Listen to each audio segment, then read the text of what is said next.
जब मैं गुजरात में था 2003 में मैं यहां आया था। मैं यहां से जिनेवा पंडित श्यामजी कृष्ण वर्मा के अस्थि लेने के लिए जाने वाला था।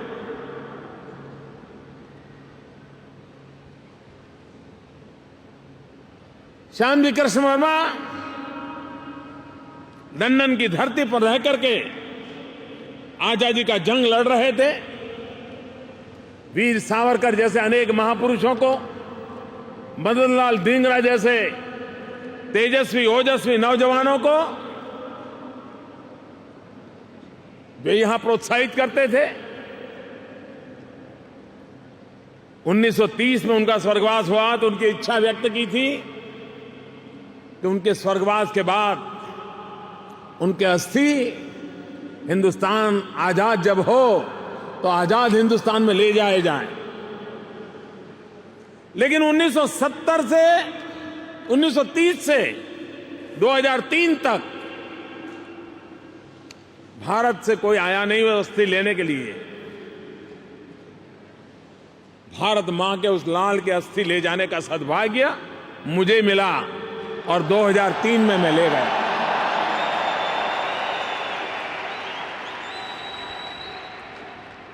और गुजरात में कच्छ मांडवी जो उनका जन्म स्थान था, वहां एक भव्य स्मारक बनाया है। उनकी श्रीमती जी का अस्थि वहां रखे हैं। आज मुझे यहां के बार का जो स्वीकृति पत्र फिर से मिला है वो भी मैं गुजरात सरकार को सुपुर्द करूंगा और वो भी उस म्यूजियम में रखा जाएगा। और इसलिए मैं कहता हूं कि प्रधानमंत्री कैमरन ने घड़ी की सुई को उल्टा घुमाया है। मैं उनका आभारी हूं।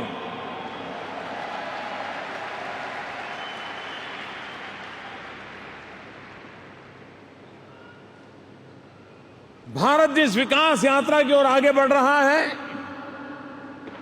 हमारा देश दुनिया के लिए एक अजूबा है।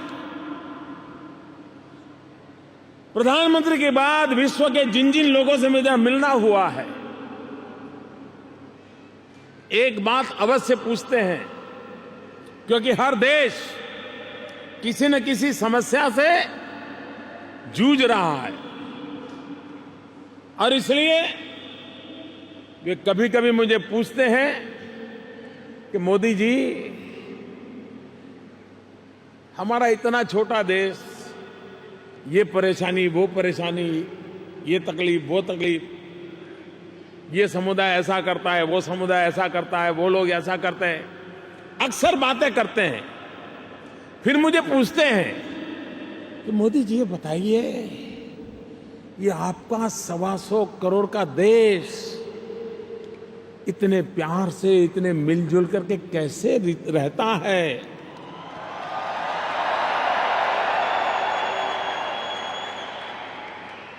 लोगों को आश्चर्य है, ऐसा देश जहां 100 भाषाएं हो, 1500 बोलियां हो,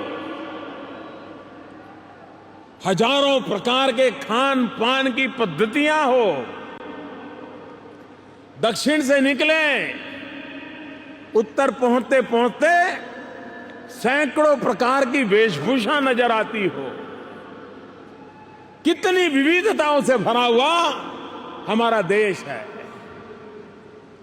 और विविधता ये हमारी विशेषता भी है, विविधता ये हमारी आन बान शान भी है, विविधता ये हमारी शक्ति भी है।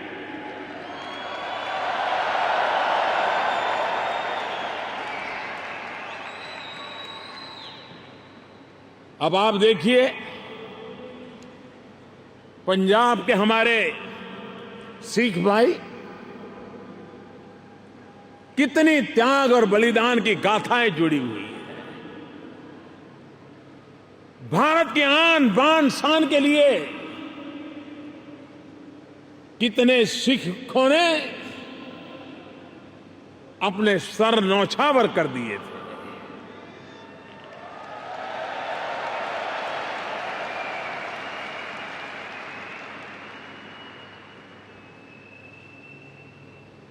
और सिख समाज की एक विशेषता रही है कि वे मां भारती की भी रक्षा करते रहे। मां भारती की रक्षा के लिए अपना खून बहाते रहे और आजाद हिंदुस्तान में भारत माता के संतानों का पेट भरने के लिए वे खेतों में अपना पसीना बहाते रहे और हिंदुस्तान भर का पेट भरने के लिए उन्होंने कभी कमी नहीं रखी।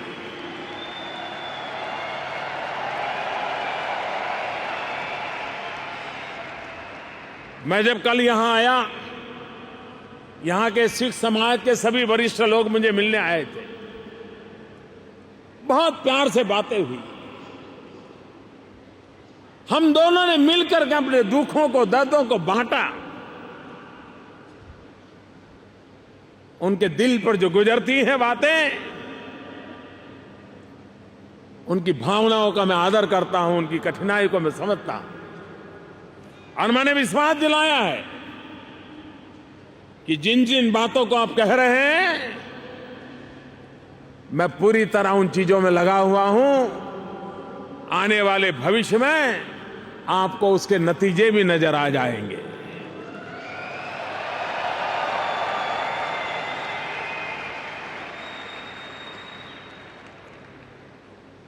भारत की धरती पर कबीर और रहीम की बातें हम सबको प्रेरणा देती रही है।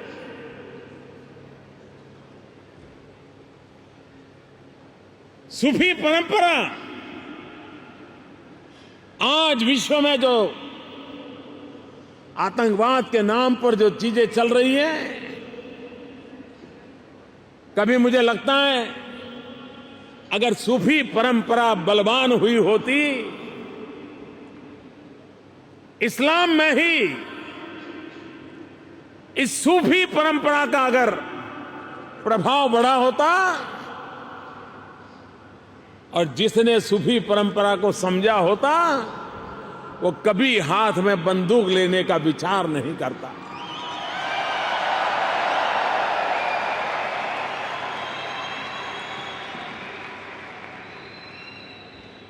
ऐसी विविधताओं से भरी दुनिया के सभी प्रमुख संप्रदाय हिंदुस्तान की धरती पर है।